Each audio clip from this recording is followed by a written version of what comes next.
colorful fantasy world, satisfying combat, and beautifully narrated story. This is Avowed.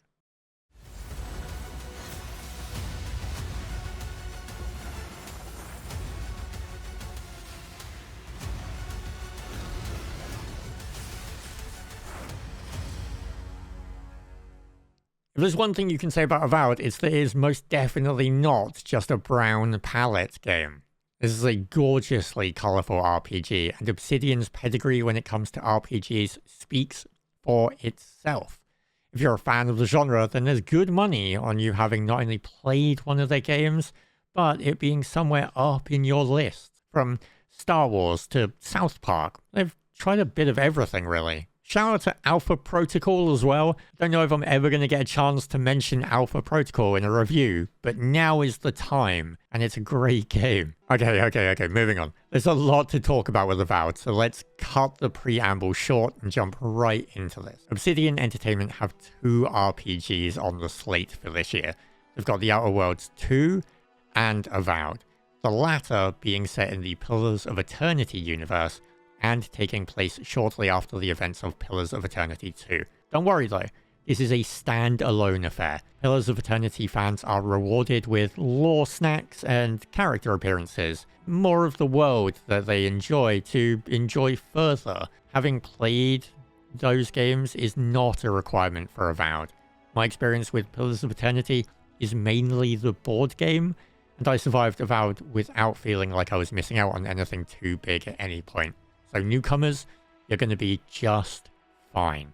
You're going to start your journey by customizing your character, choosing their appearance, setting their stats, and picking a background. Standard RPG stuff. There are no wrong options here, but the background is going to give you some flavor during speech sections of the game based on which one you choose. For the Noble Scion, as an example, they added a nice little bit of flair, but honestly, I found myself picking other options more often than I thought I would. Your stats play the same kind of role, each one giving you a specific bonus when you upgrade it more, like might giving you more carry capacity or damage, but also unlocking extra speech options throughout the game. If you've played an Obsidian game, you're used to this kind of thing. You even have the option of hiding unavailable speech options if your stats don't meet the requirements. It's a nice little touch. And there are some other nice touches in the character creator. You get to pick whether or not your godlike appearance shows, and whether your pronouns are shown in the character sheet. They're pleasant additions. So too is the information options that are available to you in the UI. You can reduce the UI to basically nothing, giving you a world of hidden discoveries that are yours to try and uncover. Or if you want an easier time through this, you can leave on glows, highlights, and jingles, and compass icons so that you have all that feedback and you're not going to miss anything. It's all up to you about how you want to discover stuff. And discover you can. Avowed manages to capture that discovery aspect in the right ways.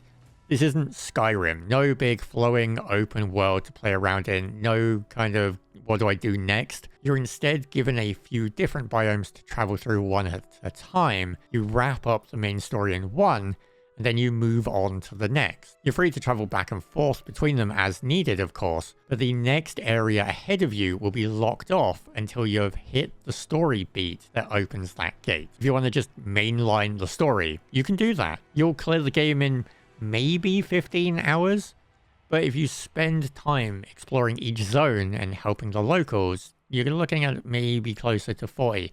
I mention this because I want to show you a comparison. See, here's a zone where I took my time, explored, wandered, got lost, and just had a blast. See that map?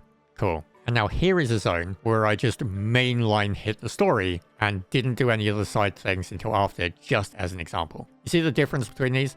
There's a lot here for you to play with. The living land zones have a lot of discovery on display, and it's actually worth getting lost and exploring it. You can climb up the side of a building and you might find a unique weapon or some extra crafting materials, or some lore books tucked away. It feels rewarding rather than a chore. Curiosity and wonder about this strange magical land you're in makes sense. But truth be told, it's also really refreshing to want to explore. I mean, there are games where you might end up just staring at chest markers and counting down how many are left until you're free from having to run around Skellige, or you know, any other game, not pointing fingers at anyone in particular here. Because I frequently found myself getting sidetracked while trying to focus. I'd be intent on saving the living lands and getting to the bottom of this dream scourge issue, and then jangling keys would have me climbing the side of a windmill or spotting a ruin off in the distance in completely the wrong direction, having a real strong urge of needing to go check what's going on there. You know, just to be safe. You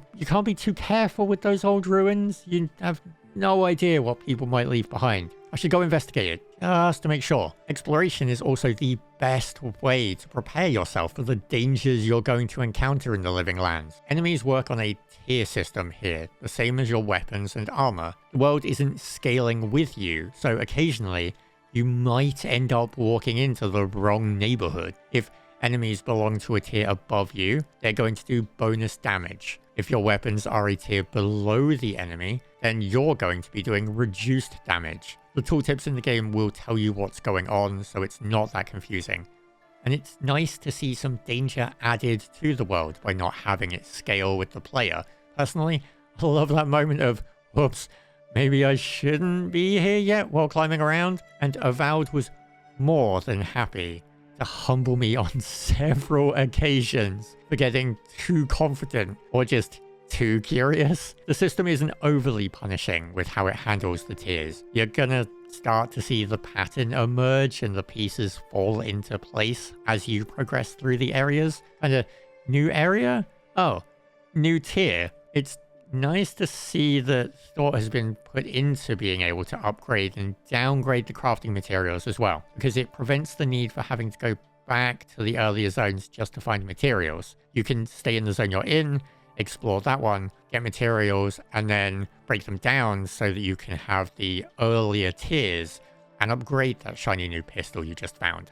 There's impressive restraint on show here as well. My god, is there restraint. It would be incredibly easy when making an RPG like this to just let it balloon up. Cram in as much as you can. Tons of areas, characters, everything going on. I mean, creating giant areas with not much going on that are just there to make the headlines regarding playtime higher is a easy thing, and some people do fall into it. Someone has to buff up those how long to beat times, you know? Yes, you are going to see a fairly big difference between length when you're mainlining the story versus if you stop to smell the roses. We mentioned that above, but it never feels tiresome.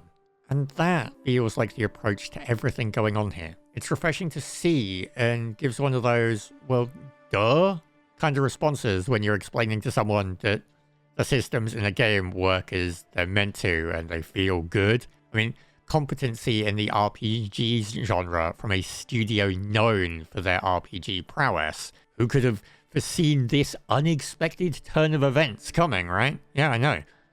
I think the word is svelte. Can we fit that word into this review? Svelte? I mean, look at that. I just did, I guess. Every system on display, every idea, it feels managed and purposeful. There are 4 companions joining you, not an army. There's crafting and loot management, but you're not going to need wikis to understand it. There's 3 basic skill trees outside of the companion and the godlike ones. There's fighter, ranger, and wizard. And yet, it never feels boring. Sure, I found myself occasionally holding on to skill points until I was a higher level, as there weren't any options that appealed to me directly at that moment. That's not the game's fault. I just was having too much fun with the pistols to end up feeling the need to put points into the fighter tree and try something else. Kudos to whomever it was at Obsidian that during the pitch meetings suggested, you know what, fantasy guns are cool? There's a solid selection of weapon styles in Avowed, and I dabbled with all of them at one point or another, and the magic system alone is great. But nothing could pull me away from running dual pistols or pistol and spear for the majority of my time. And that says something when I'm normally a melee person. I love a big chopper to chop. Not this time though. The fun you can have in combat weapon swapping, throwing out debuffs and ranged power attacks is something else. I don't need any fancy words to describe this. It's fun. It's enjoyable. It doesn't feel frustrating. It feels downright fun. You know what else is fun? Roaming around with a companion voiced by Brandon Keener. Exploring the living lands and fighting the good fight with a character that sounds like Garrus from Mass Effect? That hits right. No notes here. No more discussion on it. Perfect choice. Come on, we can run for it. He's hundreds of years old. He can't be that fast. Brilliant. Unlike the story though, where it feels like there is no perfect choice to be made. Avowed gives you choices throughout the game, some being more clear-cut than others as to which side is evil or which side is good, but some of them end up with a feeling of, well, both of these options suck. There are some choices that are harder than others to achieve given that you need certain stats to get there, and that gives a lot of potential for replayability. I don't want to give any spoilers on this section. I don't want to get too much into the story turns and what's going on, but for a game that would have worked as just a linear idea, a story like this is fantastic because I'm intrigued to poke around under the hood on follow-up playthroughs and see just what I can change, because there are some big choices that happen in this game, and I'm really curious to see if I can flip those on their head. And honestly, there's not a lot of flaws that I can find with Avowed. The polish and consideration applied to the game really do make it shine. If you're going to bounce off of this one, it's either going to be due to the hefty price tag with it being a £60 or like $80-ish game, or maybe you lean more towards the JRPG end of the genre. Companions and story are well written, combat remains enjoyable throughout, a solid host of items and discoveries to be found, all nestled in beautiful environments with a great backing soundtrack. As we just mentioned, Avowed carries a hefty price tag of £60 or $80-ish. Our playthrough ended up clocking in at just under 40 hours, during which time we unlocked only 17 out of the 50 achievements. Most of these are for completing all of something, all side quests, all camps, etc, etc. It should be noted as well that there is an achievement tied to playing on Path of the Damned difficulty. Be aware of that. You may also need multiple playthroughs for the story achievements anyway, so you know. Oh, and the game is available on Game Pass, of course. If that's not your kind of thing, you could also go for a premium version on top of all of the other stuff that it's going to give you. That is going to give you 5 days early access. And my advice is don't do that. Don't do that at all. Either go for the standard or go for Game Pass. Just wait 5 days. You don't need 5 days early access. I believe in you. You're strong enough to resist that temptation. Avowed captures the mystery of a fantasy land, fills it with friends and foes alike, and asks you to decide their fate. It's a refreshingly enjoyable RPG that shows the strength of the genre, and reminds us that sometimes restraint is a good thing. Avowed showcases Obsidian's strength while spinning another story in the Pillars of Eternity universe, and that wheel just keeps on turning.